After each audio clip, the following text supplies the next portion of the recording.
who here has heard of a little thing called the internet? Well, then you also probably know that it's the atheist's domain.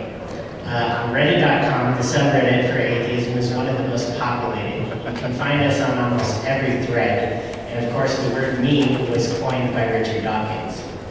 And then there's also YouTube. And we are joined now by 3 of YouTube's most accomplished YouTube contributors. Each has reached millions of people via the web, from early doubters to hardened atheists. And on a personal note, they all helped me during my early stages of doubt. They're here to talk about their experience with YouTube and how it's influenced the ascent of atheism. AronRa is an atheist activist and science advocate, producer of an amazing YouTube series on the foundational falsehoods of creationism, is a regular co-host of the Magic Sandwich Show, and Texas's state director of the American Atheists. His channel has nearly 70,000 subscribers, with some of his videos reaching 500,000 views. Seth Andrews, a former believer of 30 years, including a decade as a Christian radio host, ultimately discovered that religion lacked any legitimate answers, especially in the bright light of scientific discovery. Instead of being satisfied with the belief system inherited from family and culture, Seth found greater satisfaction in thinking for himself, and he eventually encouraged others to do so through the online community called TheThinkingAtheist. His radio podcast averages 150,000 monthly downloads, and his YouTube videos have been viewed over 13 million times. Matt Dillahunty is a public speaker, internet personality, and the president of the atheist community in Austin. He hosts the live internet radio show Nonprofits Radio and is the host of the Austin-based public access television show, The Atheist Experience. He is regularly engaged in formal debates and travels the United States, speaking to local secular organizations and university groups as part of the Secular Students Alliance's Speaker Bureau. Ladies and gentlemen, let's give it up for our panel.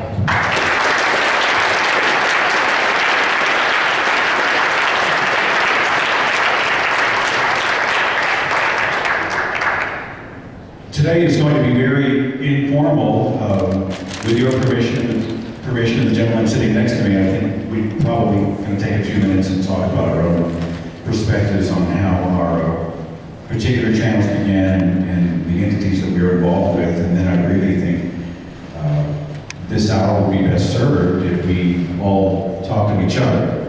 And so we'll take this mic and pass it around, and if you have any questions or comments about the show, the community, the internet, the movement, what have you, we certainly welcome that. I don't know if I'll have the answer. It's funny sitting up here next to Matt and Aaron. I always like to think that, like, this is the big rodeo and I'm the clown. You know, how did I get here?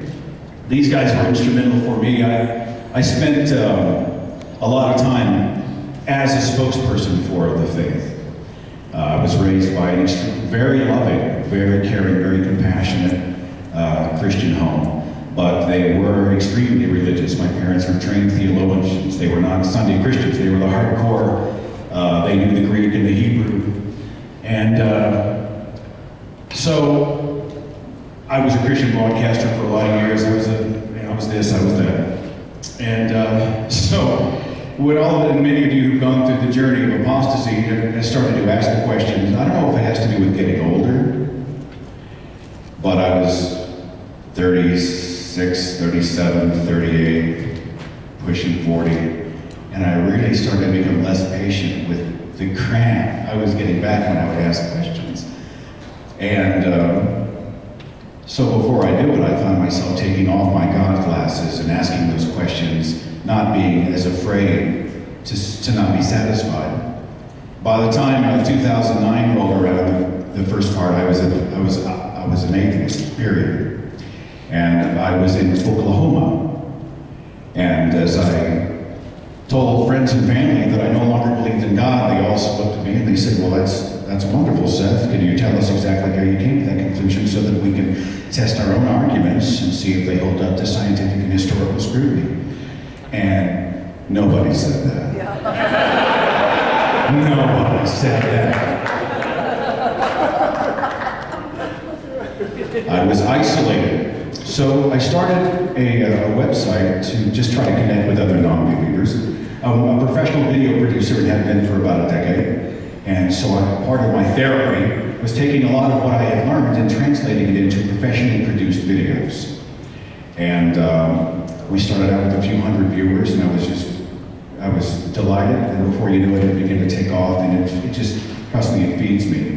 I'm hungry to be able to communicate with people who get me, who don't think I'm nuts, who don't think I'm going through midlife, you know? And it is, the community has grown by leaps and bounds, and I'm humbled every day by how wonderful everybody has been, and how the movement for reason and skepticism has continued to grow thanks to the internet. If it hadn't been for the internet, I may not be a non-believer today. I might still be asking questions and kicking myself for not having enough faith when the answers did not add up.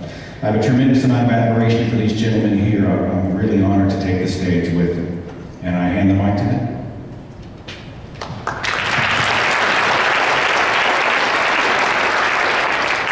Every time Seth talks, I want to buy stuff. What are you selling me today, Seth? I'll buy it, I promise.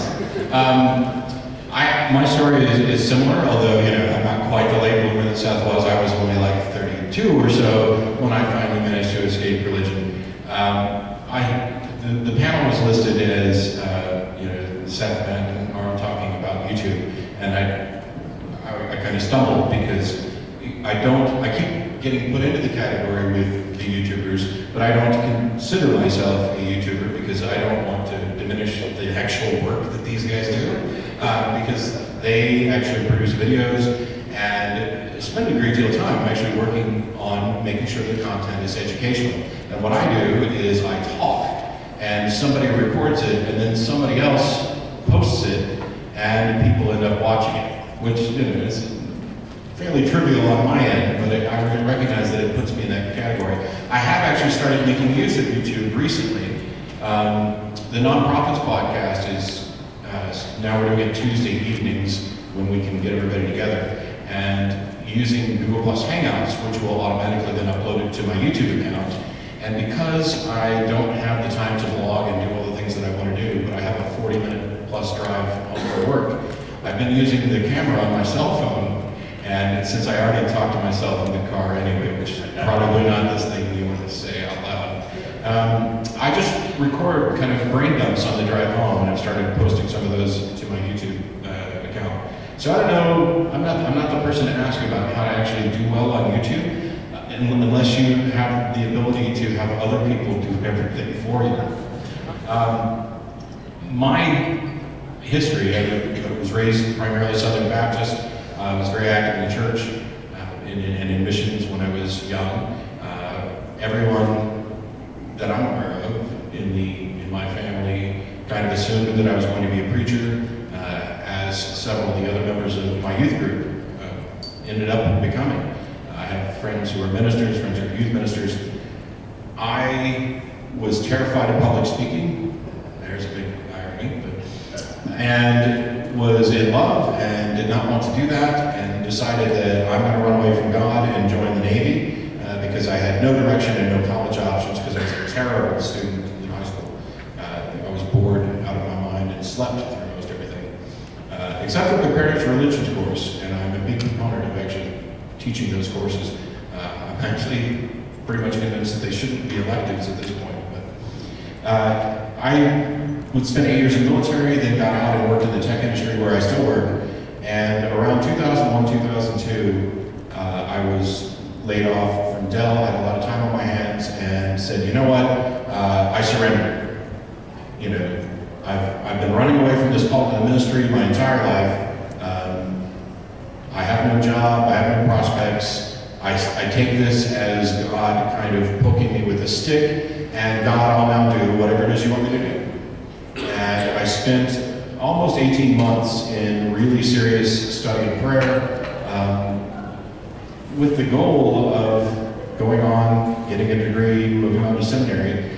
But at the time, my roommate was an atheist, and we had agreed to not talk about things. And I wanted to break that agreement. And so I've been specifically looking, how do you convince an atheist of all the things that I believe? And so I had to really understand what I believed and why, and be able to put that in terms that he could understand.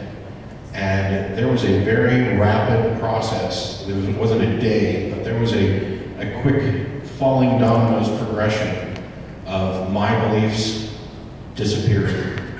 And I remember we were driving back home from work one day, and I just looked over and said, "Hey, Sean, I think I'm kind of I'm an agnostic now."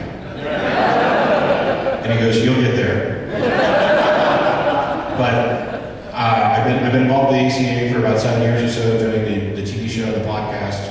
Until recently, any clip you saw of our show on YouTube was posted by a fan. That has now changed. Is Jen in here? Yep. Jen has now taken over the fan channel for the Atheist Experience, and it will now be the official channel. And so then next year, I'll know more about YouTube. Oh no, I won't, because you guys are doing the work again. Okay, Aaron, you're up.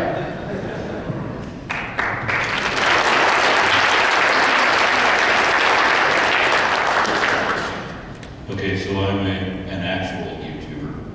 I don't have but a decade of radio experience like Seth. I haven't been on television for 10 years like Matt. I'm just some dude who makes his own videos. When I got my start on the internet was actually with PC Myers on a Usenet called Talk.Origins. And I found that what I was saying on these, what Talk.Origins was an opportunity for me to explore a forum wherein there were scientists and there were theologians, and they were arguing with each other, and I can throw out a question and I can learn from that, and I can investigate everything that these people brought forward as an answer. And as you can imagine, it was very quick that I realized that when I'm asking people for the reasons why they believe what they do, the scientists simply present the reasons, of course. And then I turned to the theologians, and I found nothing. I mean, I found people who objected to my asking why they should have a reason to believe the things that they do. And I thought it was so simple. If you don't have a reason, if you don't have evidence behind your beliefs, if you don't have a reason that compels you to this position, then how do you know that you're not just making it up? And it seemed that for a lot of them, they actually were just making it up. I have had people tell me that it's a matter of mind over matter, that it's an act of will that faith requires, that you force yourself to believe. It literally is pretend, it is make-believe. I have had many times people confess to me that these may be what the facts are, but I prefer to believe this. And I cannot fathom that kind of intellectual dishonesty. There was an encounter that I ran into this guy at the Reason rally, and I thought I could maybe reason with this guy. We tried to set up something on Skype where he and I would talk, and I'm thinking he's a follower of Ken Hovind and Ray Comfort. How easy would it be to show this guy that, hey, I'm sorry, and I know this is tragic for you, but you've been lied to your whole life, you know, and I proved this to you, but he wrote me back and said he won't do it.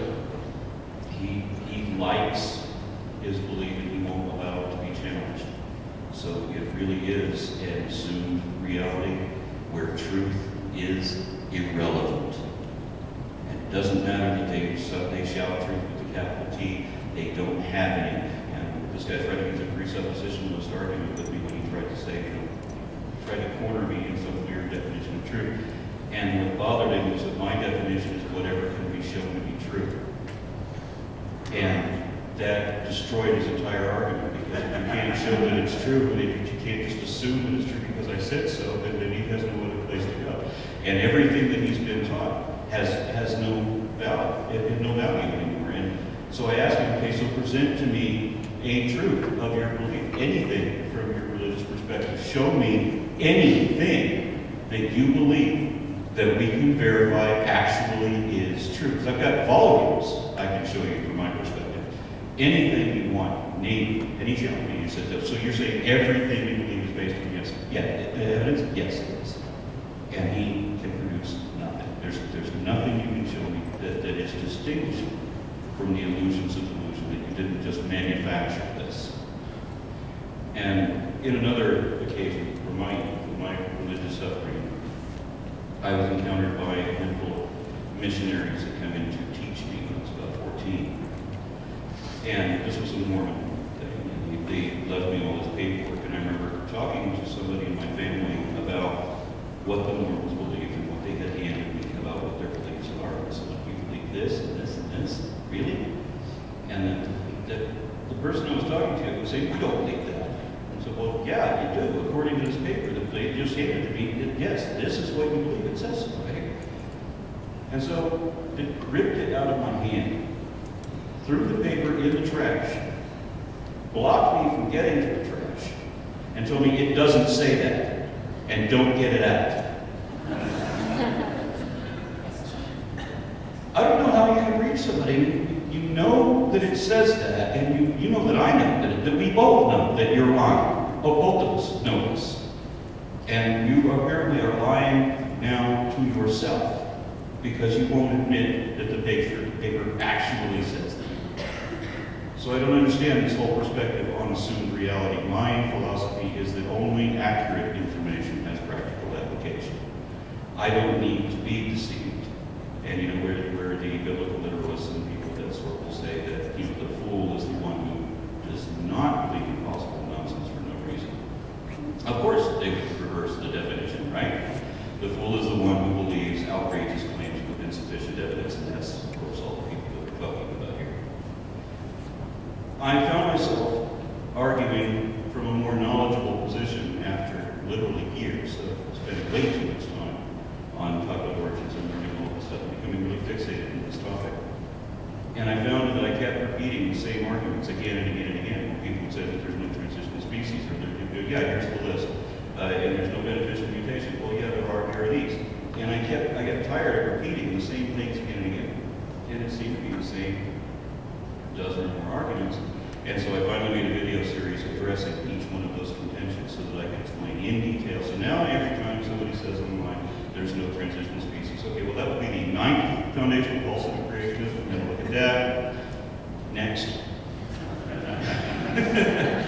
and I basically established my YouTube career that way. And I guess we'll just turn it over to a conversation from here. If I may very quickly, a lot of people ask me about what YouTube and the internet has brought to us, and I wanted, with the permission of the gentleman on stage, I want to speak to that very quickly. We need community, right? We're human beings. From time to time, I encounter atheists who are, I'm an individual, man, I don't need anybody else. I'm going to do my own thing, march to my own drummer, you know, screw y'all. I'm not, or they think any gathering is church, right? Right? Anytime you get together because you have a common interest, it's got to be church, right? No. I crave community. This event today, I bet these guys are the same way. Shaking, my voice is already about to leave. In fact, if there's another water in the back, I'd kill for it. Just meeting the people, hearing their stories, shaking their hands, has just been a breath of fresh air. We're human beings, we're relational creatures, we need each other. The internet has taken people from all over, not just the country, but all over the world, who may have had the conversation in their brain, I'm alone, nobody gets me. And they log on and they Google search atheist or atheism, and before you know it, they're on Matt's site watching a show. Or they catch the falsehoods of creationism video, and now they're subscribing, and he leads to a bunch of other channels, and they're reminded that they're not alone. They meet people, they're part of a Facebook page. It has changed the game. There is a challenge, I think, with the internet and with YouTube. I really enjoy the grassroots videos. Being a professional video producer, I spend a lot on the work that I put together. I am by no means knocking the people who are with a webcam, who are just talking, who are venting, who are expounding, who are teaching on a much lower budget. This is really not about that. I want to speak to storytelling. We as atheists, non-believers, agnostics, skeptics, whatever, are crap at telling our story as a community. We have such a good message. You guys ever watch the NASA channel? Right, think about the story. You've taken a human being on relatively new technology, and you place them on essentially a bomb, and you fly them to outer space. At 17,000 miles an hour, they orbit the Earth. They're doing things our ancestors would have never dreamed possible, pushing the edge of the envelope. This is one of the greatest stories humankind has ever told. You know what one of the most god-awful, boring channels on television is? The NASA channel. At 12:45, we'll be going to astronaut Sam Wilson, who will be floating in outer space working on a repair to a mechanical arm on the shuttle. We will have a press conference explaining this procedure tonight at 7. Pregnant pause, and then you just hear beep.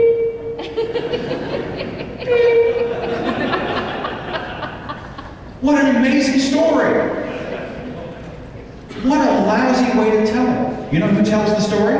Not NASA, the Discovery Channel, the Science Channel, National Geographic. They know how to tell the story. We, on a low budget, on a big budget, have got to become better at telling our story. The human aspects of it, what it's like to come out of religion, and information, information, information. I saw a t-shirt the other day that's brilliant. It says, in the age of information, ignorance is a choice. Brilliant. Ignorance is a choice. And I would speak to that challenge. Anybody who is producing whatever you can on any budget, make sure you're telling a story. Your story, the story of information, the story of someone else, the story of science, storytelling. I need to add something to that. There are, as you talk about the grassroots movement, I'm fortunate in that I came in early in this wave of people that were making educational videos on very many different topics. Virtually any subject you can look up on the web on YouTube, and somebody who has mastered that subject is making educational videos on that. When it comes to somebody's making porn about it. I mean, that's how much is out there. There is, on scriptures, for example, and if you want to understand the scriptures really well, I mean, there's a couple of people I can turn to. But my favorite, I think, is Taylor XO4. His videos that explain the context, the historical context and the interpretations of the time and in different languages. The guy's eloquent. It's absolutely brilliant. And he has, this is important, he has been shown a time or two that his interpretation may be contested by some scholarly expert or by some data somewhere. And he said, well, I know I said this, but this might also be true. And the fact that you make a concession like that, given the evidence, and make the correction, this is why the information is valuable. When you put something up on YouTube, you're able to put up annotations, you're able to put up erratas, and you can address corrections. And the only way to improve your perspective of anything is to find the flaws in your current position and correct them. And they always said, science has been wrong about lots of things. And then, ironically, they talk about things that science never believed in. Religion still pushes things like the world was flat and things of that sort. And they blame science for being wrong about these things. But the thing is, it's like a game of 20 questions. When you get a little extra information, it doesn't mean necessarily that what you have already established is wrong. It means you're zeroing in on a better understanding of the truth. And there are a lot of people, when you're talking about genetics, my favorite topic, phylogeny, or any other aspect of science, you've got people that are doing grassroots videos on that topic that are extremely good and they're open to correction. And they don't need a lot of it because they've already done their homework. I guess we'll open it up to Q&A, and if no one has anything, it's going to be a long half hour. Yeah, good questions. And you're not allowed to ask questions of the two Obamas that joined us up here.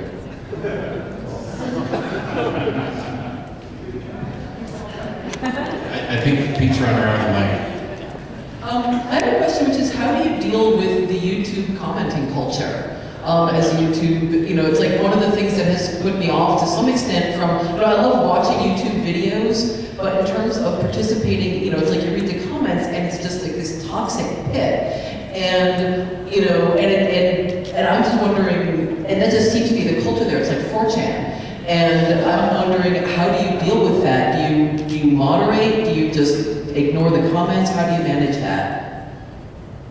I'm going to let Seth get to this. I just want to say one quick thing, because I just got started here and posted a video that got 10,000 hits in the first couple days, which is nothing compared to what these guys are getting. And the comments, I looked at the comments for about an hour and replied to a couple people, and it took everything within me not to just say no more comments. The reason that I didn't block comments, and I don't moderate, and I don't even read them 95% of the time, is because I want the assholes to look like assholes and have a record that they're out there. There's not enough decent people actively combating. But those comments need to be out there so that more people can speak up. Yeah, go ahead, you had something. If there is a hell, it is the YouTube comments section. I personally, I can't speak to anyone else. I don't waste my time. I use it, I will scan it because I want to get the overall pulse of how a video is going out.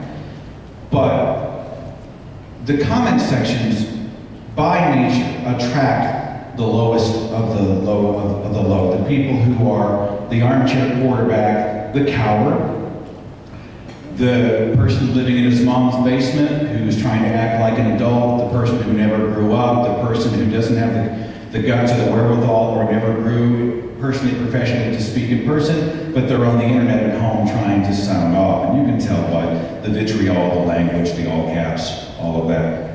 I honestly, it's like a car alarm that I ignore. We have better and bigger things to worry about.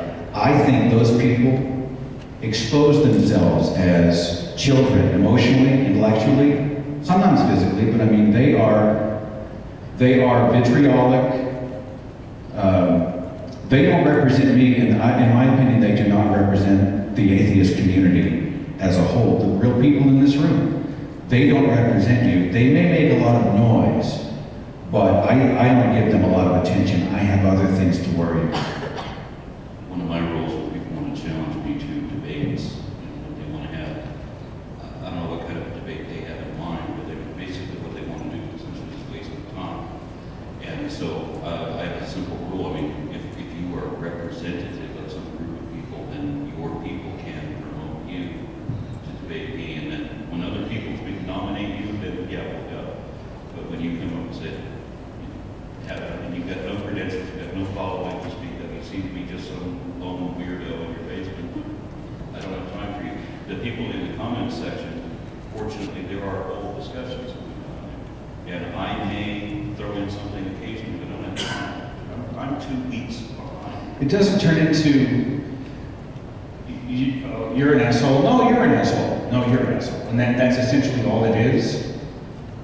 Because what I catch is the first day's comments on the video, which I appreciate. In fact, the viewers have helped to solve problems. If there's the skeptical community, if they see an error in your video, right? Here's a great example. I did the video, it was called You Can't Trust Science, and I talked about how they used to think the earth was flat, but now it's a sphere.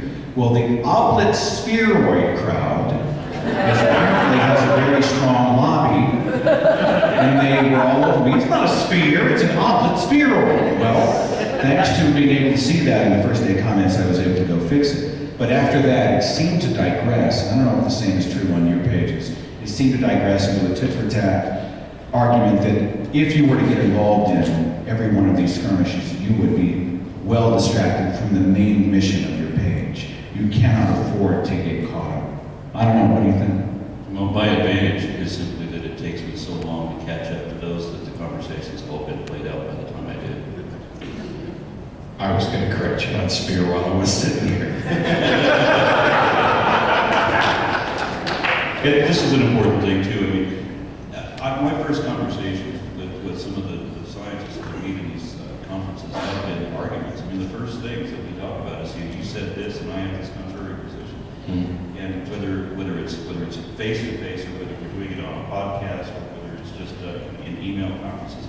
My first physical meeting with P.C. Myers was a confrontational face-off. You said on your blogs, and so on. And I enjoy having an opportunity to argue with these people who really know what they're talking about. And I'm coming away as a benefit of that. I'm learning something. I'm happy to be involved in it. So YouTube comments suck. We don't have a solution. We mostly have been ignoring it. I would jump in and beat up on the most. If I happen to see somebody that's engaged in what I'd consider extremely over-the-top comments, where they're just hurling epithets and stuff, those people get blocked as soon as I see it. I don't tend to read them. I do get some enjoyment though, because I'll notice right after that I post a video and it's 12 minutes long. And 3 minutes after I post it, somebody has posted to say exactly how wrong I am and how I am I'm in the FTB cult hive mind. And I just laugh. They're not worth wasting my time, or at least not too much. Next. So I think everyone that subscribes to your channels, watches your videos, probably has a favorite. I know from Seth, my favorite's Feeding the Trolls. That's a funny one. And from the Foundational Falsehoods, the 10th is my favorite. For you guys, which one was your favorite to either create? Which one's your favorite? Just overall that you made. Favorite video that we've made? These guys are going to have a hard time because he's doing a radio show. And he's doing a regular TV show. Well, I mean, I've got a few things. You need a microphone, man. There are, some of the videos I produce are satirical and they're kind of biting and they poke fun at my former faith, which is therapeutic for me, by the way. Some of the videos are more introspective. In the long run, the ones that resonate most with me are those introspective ones that, they cost me a little bit more, they were a pain in the ass to produce, but man, when they're done. One was called Welcome to This World, and it starts with a baby's face, a close-up of a child's face, and it is the maternal voice of a mother doing the narrating. And the narrator's name is Dillahunty Forget. She's brilliant. And she essentially, as a Christian parent, prepares the child for a life in the faith. But she does so in a literal way that you would never hear the church prepare a child. You were born worthless, void, without value unless you have an eternal Father in the sky that you must pledge allegiance to forever. And if you reject this eternal gift, you will roast forever in the fires of hell. It's a very deep, about a 6-7 minute piece. And the video begins with the mother saying to her child as it's born, welcome to this world. And it ends by saying, and one day, when you have a child of your own and you teach the child this very, very thing about heaven and hell and God, you can look at the child in the eyes and say, welcome to this world. And I've had people tell me they get goosebumps. Richard Dawkins actually mentioned it on his blog, and it made my year.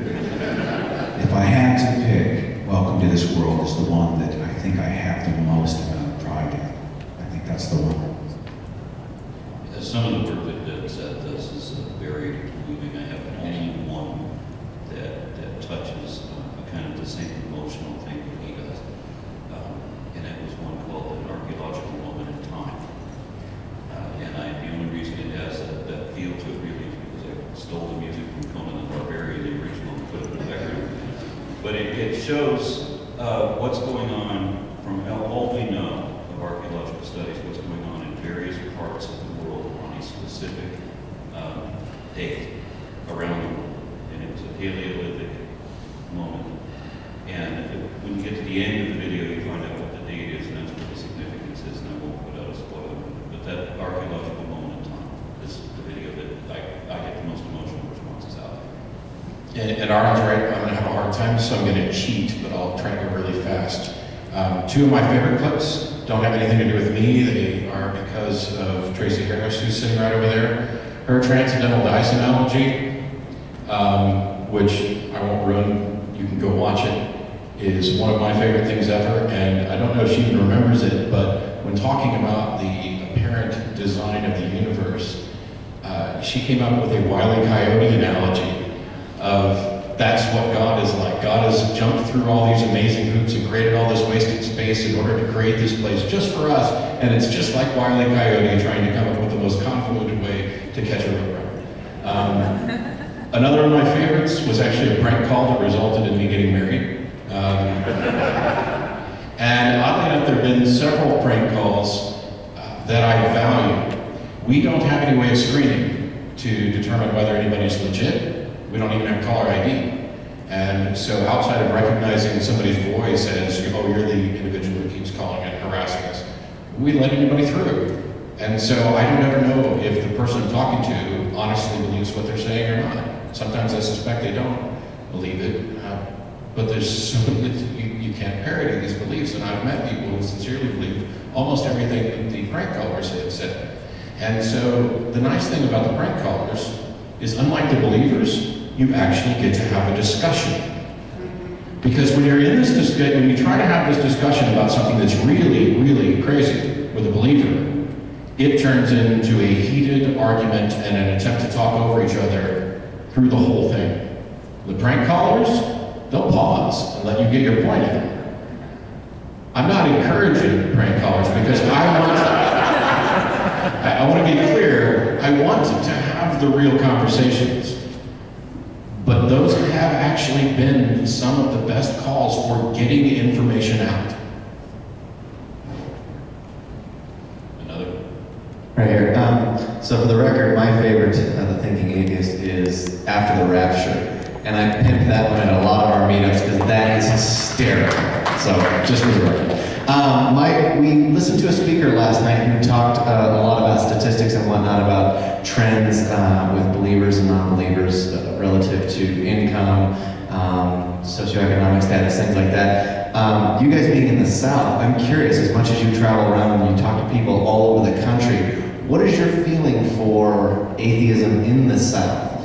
Is it gaining momentum, or is it still really difficult? Because I lived in Texas for 5 years, I know. Is it still a really difficult place to be an atheist, or is it getting better? Austin is in Texas. It's not difficult at all to be an atheist in Austin.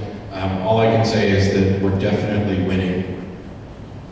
We are, I used to say, oh, I did a show in Austin, I would never do it in Lubbock, and then now I would say, I'm tempted to move to Lubbock and do the show. We are winning, and a lot of the complaining that you're hearing are both from theists and from, I'll go ahead and throw in misogynistic assholes, are, I think, the death throes of some of that type of thinking. But I don't have any qualms about doing the last time the three of us were on the same stage was in Tulsa, Oklahoma, in the shadow of the Oral Roberts University. And there were only 300 people there, but it was something that there was an event of that sort, and there were no protesters or police or anything like that. Surprised me. The only thing that discourages me is that we have, I think, between my house and my son's mother's house, we counted 13 mega churches. Between her house and mine, we live in the same city. A mega church, I live in Dallas. A mega church is a church with, I think the road is 4,000 seat sanctuary is one of the measurements for it. And there's 13 of those between our houses in suburbs of Dallas. I mean, just think of that, right? I mean, here we have a multi-billion-dollar industry, and that's what we're against. I mean, what we are up against. I don't care about making any money, but I do care when it's lying to children, and when it's not actual information, and when you are, poisoning and polarizing and politicizing and doing all that you do in order to make that cash in what I think is the most underhanded possible fashion. I see no good at all in the religious perspective. I know other people say, well, it can be beneficial when we're in it. I don't share that opinion. I was part of the Oklahoma Free Thought Convention just a few months ago, and we had 500 with no television, no billboard, no nothing. Just web and networking and video, YouTube promo. I see the gates starting to crack open. We have a church on every half block, right? And there's a real fear. They put, the Freedom from Religion Foundation put some of the, did you guys see their billboard campaign a few years ago? It was really good. I'm an atheist and show all these people from different walks of life. Well, they bought some of those in Tulsa, Oklahoma, and Fox 23 News went out and interviewed people on the street. Well, you know what interviews on the street are like. You know, I don't like it at all. You know, the same people they talk to after a tornado goes through town, you know, and they thought it sounded like a freight train. You know? So they find these people and they're like, I don't like it at all. Well, you know, they just removed those billboards from Charlotte, right? In the advance of the convention. And of course, I'm thinking, what kind of worldview can't abide an opposing opinion, even if you disagree with it? They don't want to just disagree, they want the message removed, they want it out.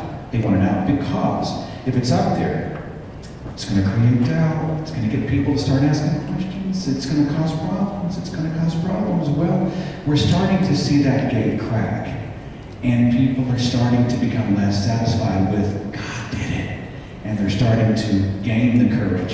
And I think the more they see the numbers grow, I think it's going to grow exponentially. I can't back it up scientifically, but my gut tells me that as people think it's okay to expect a reasonable answer to a legitimate question. And it's not because I didn't have enough faith, and it's not because I'm in rebellion, and it's not because it's the devil. It's because I'm a person with innate curiosity, and I deserve real answers. I think the next 5 years are going to be amazing, so we'll see. I wish that I could share Matt's perspective that we're winning.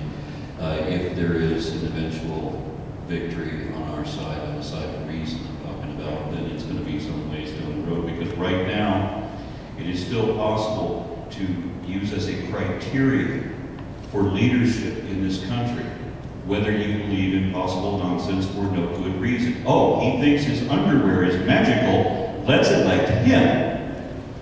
And we have, you know, my own governor, our governor, embracing, has made so many foibles in his eternal role of power in our state that when you start looking at the things that he has done on every aspect, on every topic, it seems that you wonder, can you really put the shoe on the wrong foot accidentally this many times, or is this guy deliberately trying to destroy the environment, destroy the economy, destroy social services? Is he just trying to be the greatest obstruction to progress that it can be? And then we come up with the Texas State Republican Party platform, where they come right out and spell it out, where they object to teaching critical thinking or higher thinking skills that might challenge a child's fixed beliefs.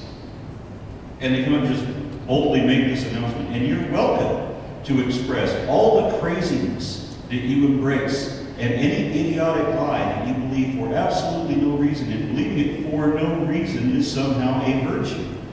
But in some jobs, especially in public education, if you express or allow it to be known that you are a non-believer, your job is at risk, and this is genuine. There are some people that have been bold enough to come out and where they work, they haven't been in much flack, but it depends on, of course, who your superiors are.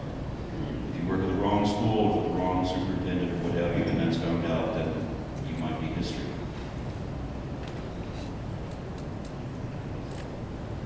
I was wondering if you could discuss the implications that graduates from the Virtue Project might have on communication in the atheist community and organizing and sort of the ethical decisions that might have to be made as a result of these guys like Gary DeWitt who are master communicators. And, you know, Their impact on atheists, or? well, you know, I think he's asking, spreading the message? yeah, just, you know, because they were used in a very specific capacity in while they were in church, in sort of organizing and historically organizing atheists in my career cats, and sort of I'm just wondering what the ethical implications of, or I guess I'm asking about sort of ethics behind some of the things you do, and what you think about the implications that these master communicators will have on that. Well, first of all, I love Jerry DeWitt. He's one of my best friends now. We've become fast friends. I'm thrilled. One of the reasons why I'm still comfortable saying we're winning is that the legislation is a reaction to us actually being a threat and being a recognized threat, which is different from the past. And likewise, I think when you have Jerry and Teresa McBain and others coming out and getting on NPR and in the New York Times, I look at that as winning. With regard to the ethical implications of what we do, I don't know that I completely understand, but let me say this. I think I would be an unethical prick if I didn't do what I do. Because I spent so many years believing and encouraging those beliefs and supporting those beliefs. This is as close to penance as I'm ever going to actually do. I care about the truth. I care about what I leave behind. I care about what kind of world I'm potentially bringing my kids or other people's kids into. And I personally would find it unethical to sit by and do nothing if I'm able to actually do something. I don't necessarily think that that's true for everybody, because I don't think that everybody is equipped or comfortable or beneficial in a public-facing role. I've had Jerry DeWitt come and speak at our Fellowship of Free Thought meetings, and he is extremely emotive. He's a very good speaker. And what I often hear is when somebody expresses that they don't believe in God, of course, the automatic reaction was that you've never believed in God in the first place then. But when you're talking about somebody who is a pastor and has been for 15 years, and like Dan Barker was a missionary, and all the investment that they've had in their lives, how can you dismiss that over the delusion that you cling to, that they must not have ever believed in the first place? Obviously, there's a flaw in that idea. I mean, I took my family to a Hindu temple just so that my kids and my stepkids would be able to see diversity, right? And so we come away from that, and I remember we were in a grocery store, and there was like incense, a little picture of Krishna on it, and I said to the little kids, it's a picture of Krishna, and the person in the grocery line in Texas asked me who that is. I have to explain who Krishna is, and she stops me in the middle when she realizes I'm talking about God from another religion. Goes, if it ain't from Jesus, it's of the devil. And that's the dismissal. This is not education. This is not the love of truth. This is fixed beliefs. And if your fixed belief is wrong, then wrong is where you will stay. We have in this country a very significant problem. Especially politically, as you talk about legislation. And somebody has to effect a voice of correction in these matters. And you can't allow it to be that the least educated, or how they say nobody is as stupid as all of us, none of us is as stupid as all of us. Well, you have that mob mentality that's making unsound decisions in the electorate. You have to have some guidance coming from somebody who knows something. And I'm not saying that I'm any kind of expert on anything, but there are people that I'm involved with who are collectively able to transmit this message and get it out. Like I was talking about before, with the expert specialists in various things. There's one video by Theoretical Bullshit who that talks about morality, and it's one of the best presentations of higher morality that I've ever seen. And this is the way that we're having an impact, and it's bleeding out into the general populace. If I may, just for a second, speak to the Clergy Project. I'm of the opinion that few people will make a difference for free thought like ex-believers. there are few people who have a story as powerful as those who have seen the church from the inside out, added it up, walked away, and then became champions for reason. I also believe the Clergy Project is valuable because these ex-believers need to educate the rest of the free thought community as to how believers think. Many people who are atheists don't understand the religious. They understand the caricature of the religious. They understand the headlines they see, the most inflammatory stuff that they find on the internet, but they don't see religious people as people who love their children, who love each other, who genuinely love humankind, who want the world to be a better place, who work hard. A great many people out there who believe in God are stellar human beings. And the atheist community so often vilifies them. I would be a very happy man if I could spend the rest of my life without having to hear the word religitard or creatard, which I see all the time on the internet. Yes, you will find the worst case scenarios, and yes, you will find hate. Yes, you will find the people. Here's a great example. I see all the time the free thought community speaking to how the religious are pro-life, they don't want abortion, right? They're anti-abortion. They frame it as mainstream, I'm speaking now, mainstream Protestant Christianity in the South where I'm from. They want to keep women limited, they want to take away their rights to vote, they want them to be subhuman, sub-citizens, or at least subservient in all ways to their husbands. Well, that's not the religion I come from. They don't oppose abortion largely because they're trying to stifle women. They oppose abortion because they were taught that at the moment of conception, a little spark happens, and that little baby has a soul. And that soul cannot speak for itself for 9 months.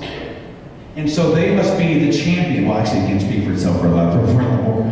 They must be the champion. They must defend those who cannot defend themselves. That's what drives that. Now, you'll find exceptions to that rule, and if you go to certain places, you will find some crazy hate. You'll find the abhorrent treatment of women or whoever. But Robert McNamara did a great documentary. He did a documentary with Errol Morris called The Fog of the War, where he, at the age of 85, looked back on his life, and he'd been involved in the Vietnam War, and it's funny how candid you can be. He looks back on his life and he thinks, these are the life lessons I learned. One of those lessons was learn to empathize. Don't sell out, right? You're not selling out, but see something through somebody else's eyes. Get in their head, know how they think, how they really think. And if you do, you will be better prepared. You will be more effective in knowing how to counter them, to fix the problem, to approach the whole circumstance. We as a community have got to do a better job of not shouting, but to empathize, to understand, and then develop a strategy. And the Clergy Project and those ex-believers are key to helping us do that. Okay, we have time for this last question. So one of the paradoxes of the information age is that people have this ability to surround themselves and select information sources that really just reinforce the beliefs they already have, they already hold. And I'm curious, from your guys' perspective, how do you see, what is the discourse? Are those conversations being had? And are we really just preaching to the choir, each to our own particular choir? And how can we encourage more of that constructive discussion? You seem to have a natural mindset on two sides. I mean, Seth's right that I'm one of those people who does not understand the believer. But they have, it seems to me, that you have those who need to believe and those who have a desire to understand. And those with a desire to understand are the ones that are investigating, the ones that are asking questions and expecting answers and testing the answers. So when you're talking about preaching to the choir, if all you want is a reaffirmation, then you have an avenue that you can go to and you know who to avoid. But if you're from our mindset, and you address any of us or any of the other people that have been talking about it before that we associate with, there's a care about accuracy of the information. And if something that somebody tells you doesn't add up, you can get confirmation. Oh, I'm sorry, that doesn't work. That person has an error. You verify the error, there's going to be a correction. And these people actually do care about the truth. and they want to find out more. And that's where I think that the difference, if there is a polarizing aspect of all people being in two groups on this, that's how I see it. Those who want to know more and those who need to believe. So there's always the risk of course, only engaging in confirmation bias. Whether or not we're actually preaching to the choir, first of all, there's the old adage that preaching to the choir is how you get them to sing, which I think is very important because one of the things that a lot of us are trying to do is to motivate more atheists to do more. But I don't think we're just preaching to the choir. As a matter of fact, I know we're not. I would do an experiment, but I don't want to, embarrass anybody or put anybody on the spot. I'm very, very fortunate. Not only am I surrounded by brilliant people who do a lot of hard work on the show, but I've been in the position of being able to be the public face and run around to conventions. I have yet to go anywhere where multiple people have not walked up and said, I was a fundamentalist, I was this, I was that, until I saw what you guys did on the show and think. Now, we didn't do anything but provide information. They did the work themselves. They had to care enough about truth to engage in that. So maybe they were already in that choir. But the information is out there. It's the reason that atheists own the internet is because we're the ones who jumped on board and said, hey, you won't give us a podium anywhere else, so we're going to take this one, make it ours, and you will watch our stuff, and you will have to think about it. On the ride back from the Secular Student Alliance National Convention, I sat down next to a guy who was doing a very intense Bible study. And the first thing I thought was, oh boy. I know he's getting ready to strike up a conversation because I've been where he is. And sure enough, he asked, why I was in town, what was going on, and I told him. I can be an asshole. I admit it. I can be condescending. I am definitely an attack dog. I am an enemy of religion. I am not an enemy of religious people. And it depends on which clip of the show you want to watch as to what you'll actually see. But the flight was delayed, which of course some people are going to take as this was God's intervention. We sat on the tarmac for 45 minutes and had a conversation. They deplaned us, and he and I went into the restaurant adjacent to the gate. We talked for another hour or so. We were the last two people to get back on the plane and almost missed it because we were so busy talking we didn't actually get to hear the announcement. We get back on the plane and we talk for the entire flight to Austin. He emails me the next day. I don't know if I changed his mind. I don't know if he's ever going to change his mind. But he's got a lot to think about. And we had a good conversation. And I'm pretty sure some other people heard it too. And that's enough for me.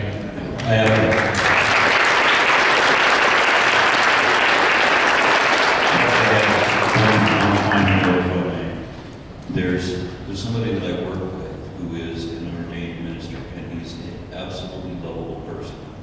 I do not challenge this person on his beliefs. We worked together for years. He knows my position, and that's all he knows. And I would not fault this guy.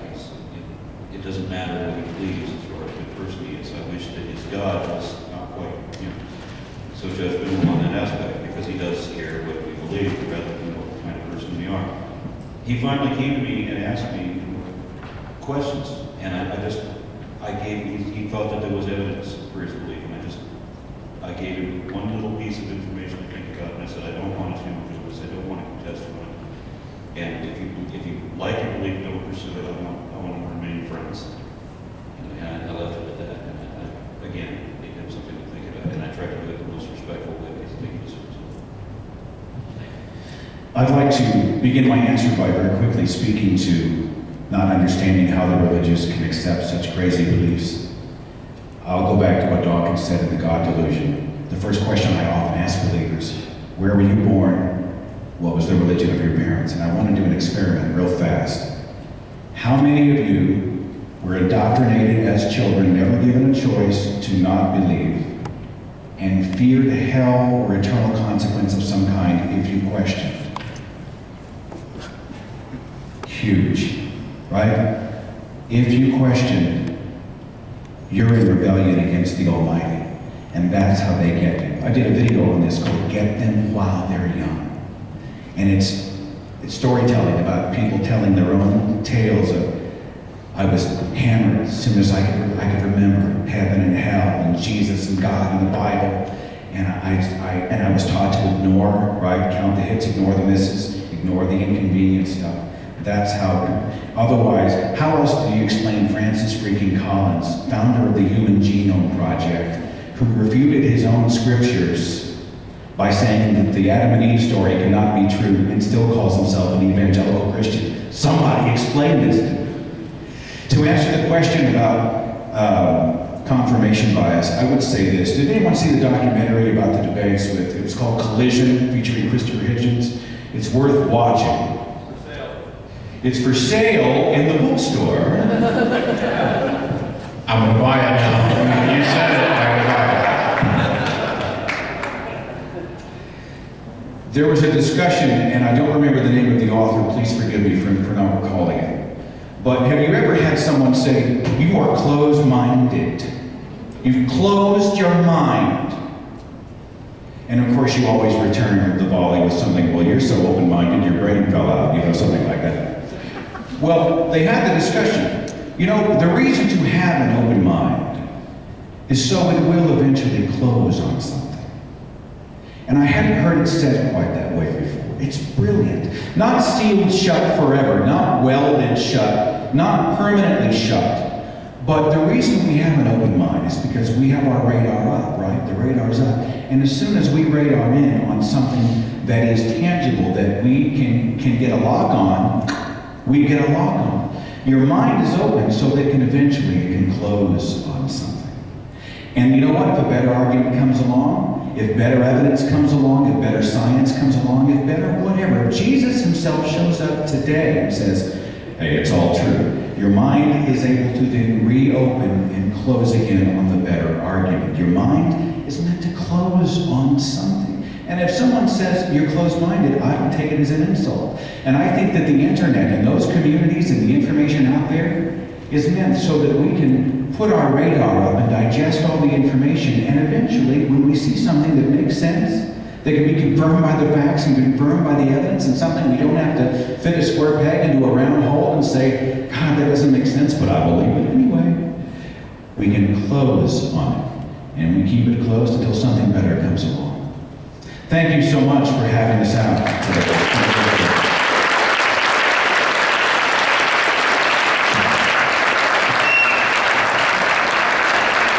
Subscribe to their YouTube channels. I was actually, yeah. Please forgive me, I forgot, I had one self-serving request. I brought a video camera, and we're going to be upstairs in the, I just forgot the name of the room, whatever the VIP room is, if you go up the escalator and hang a right. And if anybody would like to just kind of tell their story on camera personally about religion, your thoughts, how you came out of it, just in a nutshell, for the YouTube page, I really want to try to get some of that while I'm here. I'll have it set up in an hour. Just pop up and say hi or grab me on my table out front. I'll be here all day. I would love to see your face and hear your voice, and you might see yourself on the channel here in the coming months, okay? All right, one more hand for our panelists.